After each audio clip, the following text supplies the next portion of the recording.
hormati seluruh hadirin yang berbahagia, puji syukur kita panjatkan kehadirat Tuhan Yang Maha Esa karena atas rahmat dan karunia-Nya kita dapat berkumpul dalam kegiatan seminar MOC. Perkenalkan, nama saya Prisma Ayu Putri Sejati yang akan memandu jalannya kegiatan ini dari awal hingga akhir. Hari ini kita akan belajar bersama narasumber hebat kita, yaitu Andika Al-Ghani. Saya persilahkan waktu dan tempatnya.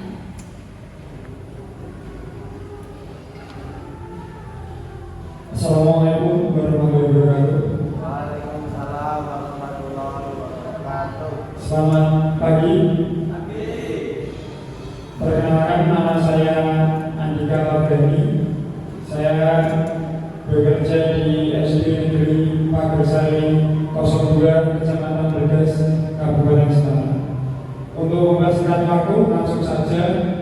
Di sini saya akan mempresentasikan laporan orientasi pengenalan nilai dan etika instansi bagi P3K SD Negeri Pagersari 02 Pemerintah Semarang tahun 2025.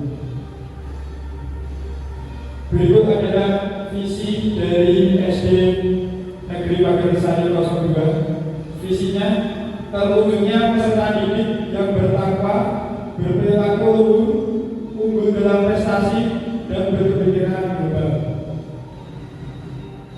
Dan ini untuk mewujudkan visi tadi terdapat beberapa misi. Yang pertama, menjadikan peserta didik beriman dan bertakwa kepada Allah Tuhan Yang Maha Esa melalui pembiasaan beribadah tepat waktu di rumah, di sekolah, dan di masyarakat.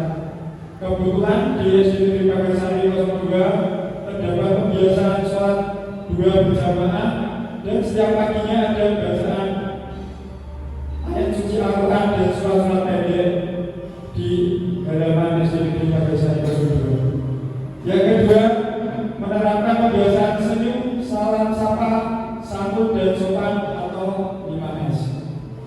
Yang ketiga, menjadikan peserta didik berjiwa toleransi antar umat beragama, berjiwa patriotisme dan nasionalisme, memiliki rasa empati terhadap sesama, menjunjung tinggi menghargai budaya lokal dan kearifan lokal dengan melakukan aktivitas sosial di lingkungan masyarakat.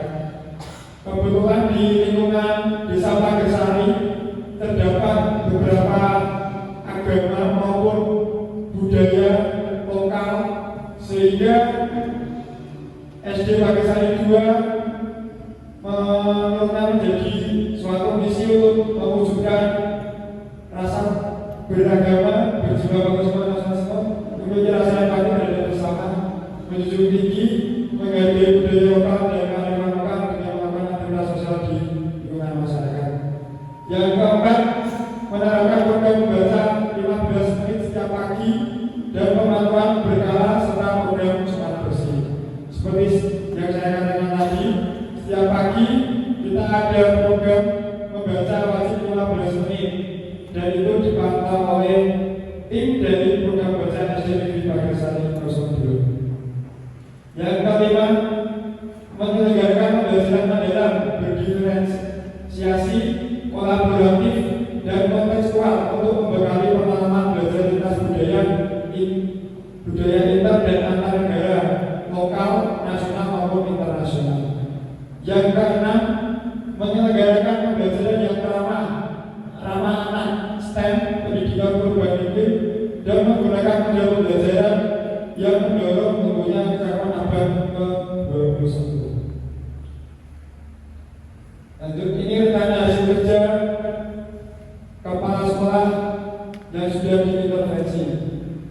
Terkelolanya kegiatan pengembangan potensi guru dan tenaga pendidikan. Indikatornya tingkat kualitas kegiatan pengembangan potensi guru dan tenaga kependidikan. Output kegiatan rencana hasil kerja. Yang pertama, tersusunnya program dan target capaian hasil dari pelatihan atau seminar yang diikuti. Yang kedua, tersusunnya jadwal rencana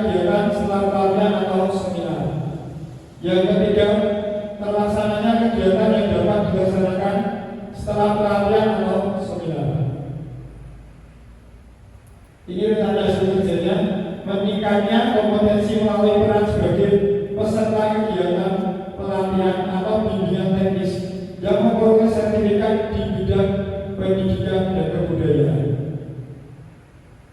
Ini aspeknya kuantitas, indikator kinerja yang dicapai, tingkat kesesuaian kegiatan pengembangan kompetensi, targetnya dorongan. Dan ini tahapan rencana kerjanya menyusun program dan target capaian. Tahapannya meliputi 1. Melakukan koordinasi dengan kepala sekolah. 2. Diskusi dengan rekan sejawat tentang program yang akan diikuti dan dilakukan. Yang ketiga, membuat program dan target capaian peningkatan. Kemudian langkah selanjutnya yaitu menyusun jadwal kegiatan. Tahapannya 1. Konsultasi dengan kepala sekolah tentang rencana kegiatan. Yang kedua, bekerja sama dengan sesama guru. Yang ketiga, melibatkan guru lain sebelum tahap pelaksanaan.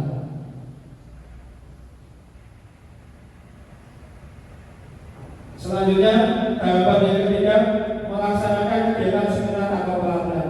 Dalam melaksanakan kegiatan seminar tersebut, kita harus bekerjasama dengan guru kelas. Yang kedua, keaktifan dalam mengikuti pelatihan atau seminar. Yang ketiga, melakukan konsultasi atau bimbingan dengan kepala sekolah tentang rencana kegiatan yang diikuti. Dan ini penerapan nilai bernafas, adaptif, berdiskusi dengan kepala sekolah secara proaktif guna memahami dan memenuhi kebutuhan masyarakat. Kebetulan kepala sekolah SD Bagasari juga seringkali menanyakan dengan guru maupun karyawan di SD Bagasari tentang perkembangan atau situasi yang ada di dalam masyarakat, khususnya masyarakat desa Bagasari. Yang kedua, kolaboratif, berdiskusi bersama rekan sejawat dengan sikap terbuka untuk menerima berbagai masukan guna memperoleh program terbaik yang dapat diterapkan di sekolah. Kebetulan di SD Negeri Bagasari juga ada program setiap Jumat itu kita akan adakan evaluasi atau sharing tentang perkembangan peserta didik di SD Negeri Bagasari juga. Yang selanjutnya berorientasi melakukan observasi kepada peserta didik. Sebelum kita memberikan materi, biasanya kita melakukan observasi tentang gimana peserta didik itu sudah tahu atau sudah mengerti apa yang akan kita berikan materi tersebut. Yang selanjutnya harmonis, menganalisis dan hasil observasi bersama rekan sejawat. Seperti yang saya katakan tadi, di setiap hari Jumat kita akan adakan sharing atau mungkin masukan dengan teman sebaya sebagai mewujudkan untuk pendidikan atau pembelajaran yang lebih baik lagi. Selanjutnya, akuntabel, menyusun model ajar dengan transparan dengan jelas. Selanjutnya, loyal, mewujudkan hasil intervensi RHK atasan dalam bentuk dokumen modul ajar. Selanjutnya, kompeten, menyelaraskan strategi pembelajaran yang digunakan dengan mempertimbangkan karakter peserta didik, materi dan sarana. Terima kasih. Demikian presentasi dari saya. Saya kembalikan lagi ke moderator. Untuk sesi selanjutnya yaitu sesi diskusi dan tanya jawab. Dipersilakan siapa yang mau bertanya. Pak Faisal. Ya, silakan Pak Faisal. Terima kasih atas waktunya. Saya Faisal Yusuf Bahtiar, unit kerja di Negeri Siswaan 01 Karangtimur. Mohon izin bertanya, Mas, kira-kira apa dampak atau tugasnya ke sekolah jika Anda merencanakan program tersebut? Terima kasih.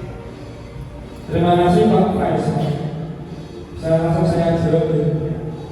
Yang pertama, peningkatan kualitas pembelajaran. Itu yang pertama.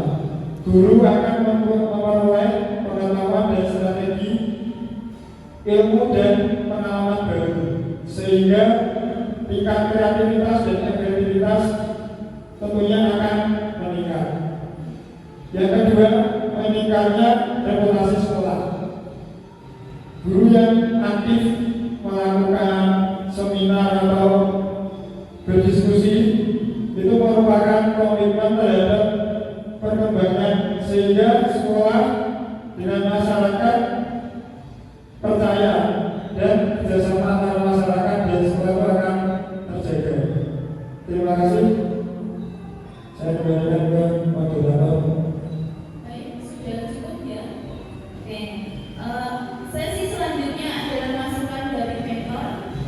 Dipersilakan Bapak Mas Irfan dari NPD. Terima kasih. Luar biasa alasan juga alam forum. Akhirnya sekali mau masak ini. Ya. Baik, disampaikan dengan tegas, lugas. Ada beberapa hal yang perlu kita soroti di RHK yang sudah masuk susun. Yang pertama tadi adalah hampir sama